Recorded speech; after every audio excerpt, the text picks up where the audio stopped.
Child Abuse Royal Commission has shifted its focus today from one of Sydney's most respected hospitals to the Royal Children's Hospital, which is in Melbourne.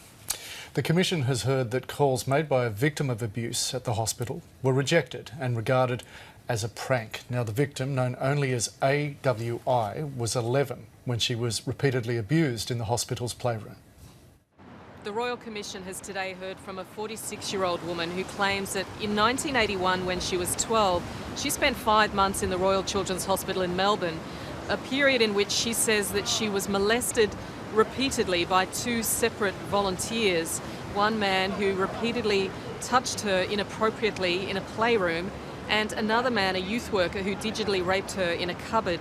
She spoke at length about the trauma she's endured over many years, and more importantly about the problems she had reporting this abuse to the hospital. She says that when she was 16, she finally plucked up the courage to ring the hospital, but the woman who answered the phone was very cold, very rude, and cut her off. She lost her confidence and hung up, only to find a few minutes later the phone rang and that same woman was on the phone to her and said, "Don't you know about caller ID? It's illegal to make calls like this, you're wasting our time."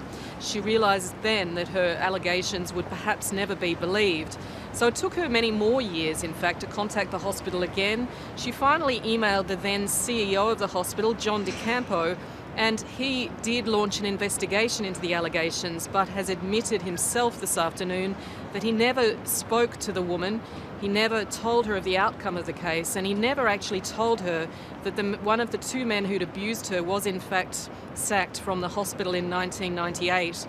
And just before the lunch break, we heard that in fact this man, Harry Puchel, who is now dead, was in fact re-employed by the hospital in the late 90s, that he had, quote, lied his way back into the hospital. This afternoon we're expected to hear more evidence from the current CEO at the hospital, Christine Kilpatrick, and no doubt she'll be asked about the procedures and practices in place at the Royal Children's Hospital in Melbourne to see whether this kind of abuse or whether the hospital's response to such abuse could be repeated again.